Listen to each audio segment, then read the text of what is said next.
Selamat pagi anak-anak. Saya berharap kalian tetap dalam keadaan sehat walafiat dan tentu juga kalian harus menjaga kesehatan di rumah. Nah, pada materi kita hari ini kita akan membahas tentang tanda atau lambang Roh Kudus. Nah, di pertemuan yang sebelumnya di minggu lalu kita sudah membahas bagaimana Roh Kudus itu turun di hari Pentakosta. Di hari Pentakosta.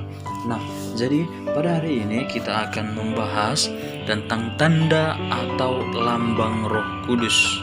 Tanda atau lambang Roh Kudus. Nah, sebelumnya Roh Kudus itu adalah daya kekuatan Allah. Daya kekuatan Allah yang mengangkat dan mengarahkan hidup orang beriman. Maka Roh Kudus itu menjadi kekuatan Allah. Kekuatan Allah untuk menyentuh hati manusia, untuk mengangkat dan mengarahkan hidup manusia, tentunya orang yang beriman kepadanya. Nah, maka Roh Kudus itu memang tidak kelihatan secara kasat mata. Ya, mungkin kita kerap di mana sih Roh Kudus, gimana sih bentuknya, ya kan? Mungkin kalian sering bertanya seperti itu. Nah, tetapi di sini dijelaskan bahwa Roh Kudus memang tidak kelihatan secara kasat mata. Secara penglihatan kita mungkin dia tidak nyata, tidak tampak, namun bisa dirasakan dalam kehidupan sehari-hari. Nah, maka Allah memakai tanda atau lambang supaya apa? Supaya manusia mampu mengenal dan melihatnya. Nah, pada hari ini kita akan melihat apa sih tanda atau lambang Roh Kudus. Nah, pada hari ini ada 8 tanda atau lambang Roh Kudus ya. Nah, mungkin juga kalian di sini butuh membedakan antara tanda atau lambang ya. Nah, tetapi pada pelajaran kita kali ini kita akan melihat apa sih tandanya. Nah, tandanya itu berupa air, urapan, api, awan dan sinar, meterai, tangan dan jari Allah, serta merpati. Nah, apa yang akan dilambangkan dengan adanya benda-benda ini atau materi-materi ini? Nah, itu yang mau kita lihat. Nah, yang pertama itu adalah air ya. Tanda atau lambang Roh Kudus yang pertama itu adalah air. Nah, apa artinya air di sini? Air ya, air. Nah, air itu senantiasa mengalir ya, mengalir. Sehingga air itu dalam sakramen baptis juga berfungsi sebagai suatu yang membaharui hidup manusia, yang membaharui, menjadikan baharu, artinya menjadikan baru. Nah, dengan air itu maka umat beriman lahir kembali, ya, sama seperti para murid ketika mereka ketakutan, ya, ketakutan itulah sifat mereka yang lama. Nah, tetapi setelah dicurahi Roh Kudus, maka mereka lahir kembali menjadi orang yang tidak penakut lagi, tidak takut lagi begitu. Nah, kita lanjut. Tanda atau lambang yang kedua itu adalah urapan ya, urapan. Urapan ini hendak membuktikan bahwa umat beriman senantiasa dikuatkan oleh Roh Kudus ya, diurapi Roh Kudus, dikuatkan oleh Roh Kudus. Nah, tanda atau lambang yang ketiga adalah api. Lazimnya api ya yang berkobar ya, panas, membakar, membara. Maka demikian juga kiranya semangat ya, semangat dengan rasa, dengan keberanian ya, para murid beralih dari ketakutan menjadi yang bersemangat, menjadi orang yang pemberani untuk mewartakan Injil Allah. Nah, tanda atau lambang yang keempat adalah awan dan sinar. Awan dan sinar ini menjadi lambang penampakan Roh Kudus ya. Nah, jadi Roh Kudus itu tampak lewat awan dan sinar, berupa awan dan sinar begitu. Nah, kemudian yang kelima itu meterai ya. Mungkin kalian semua mengenal apa itu meterai ya. Nah, meterai itu menjadikan sesuatu itu sah ya, menjadikan sesuatu itu sah. Nah, maka orang kerap membuat perjanjian di atas meterai 6.000 misalnya. Nah, meterai itu menjadi sesuatu alat yang mensahkan ya.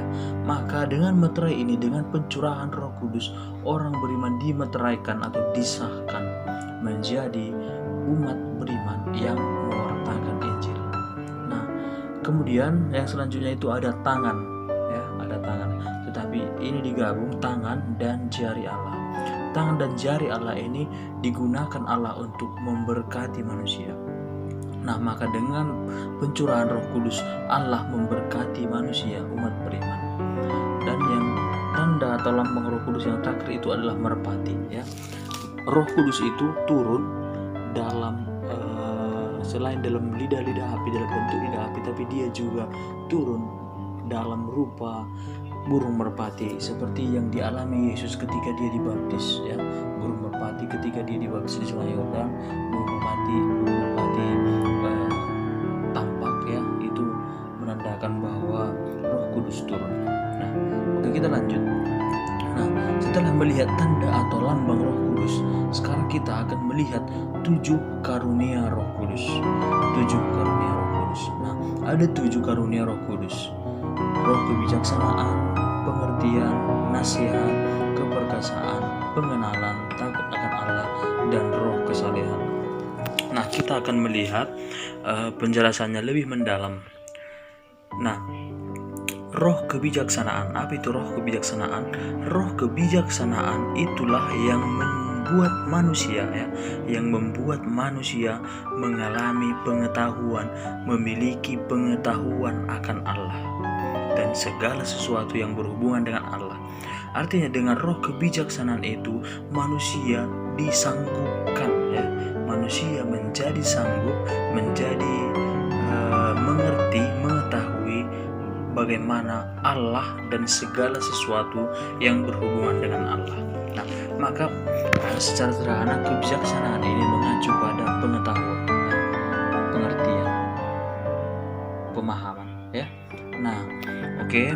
Nah, kita lanjutkan. Roh yang kedua itu adalah roh pengertian. Roh pengertian ini membuat manusia mengerti kedalaman misteri iman.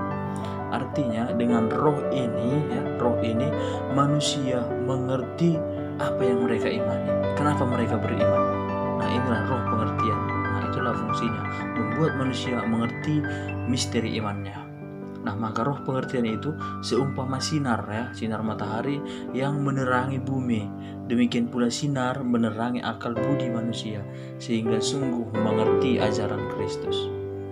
Nah, maka kata kuncinya pengertian ini, pengertian, roh pengertian itu diumpamakan dengan mengerti, rasa mengerti atau akal budi, ya, menjadi masuk akal, begitu. Nah, sekarang kita lihat roh yang ketiga, yaitu roh nasihat. Roh nasihat ini memberikan petunjuk, ya, memberikan petunjuk kepada manusia jalan mana yang harus ditempuh, ya.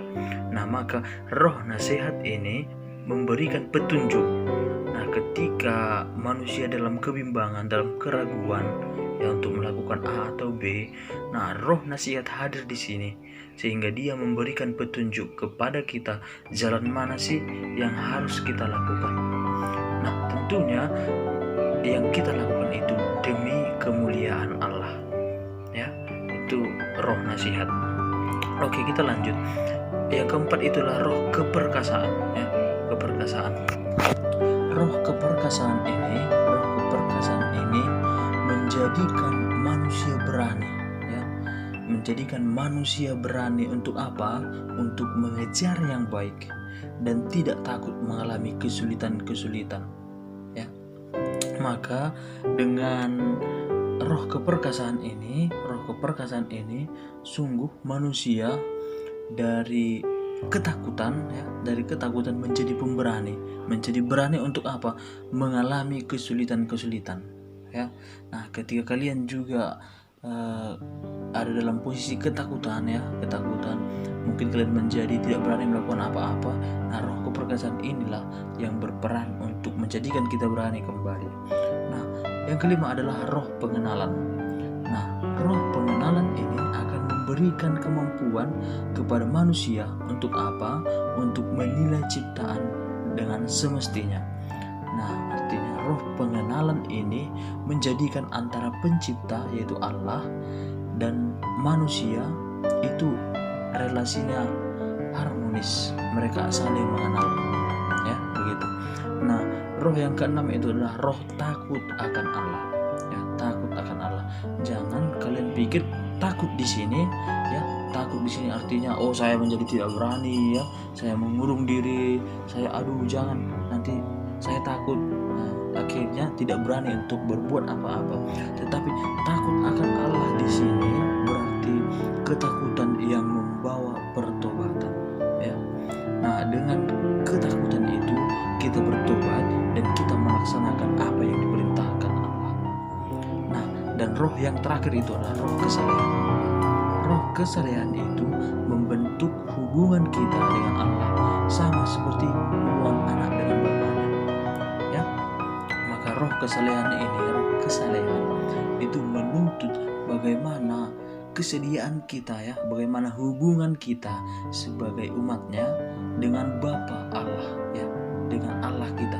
Nah, maka di sini membahas tentang keintiman atau hubungan antara manusia dengan Tuhannya. Berdoa misalnya itu berfungsi untuk meningkatkan hubungan yang baik, ya. Berdoa atau mengheningkan diri mendengar suara Tuhan berusaha, begitu, ya. Nah, itu adalah roh kesalehan. Nah, oke anak-anak, sekian materi yang kita dalami hari ini. Semoga kalian semakin mengerti bagaimana tanda dan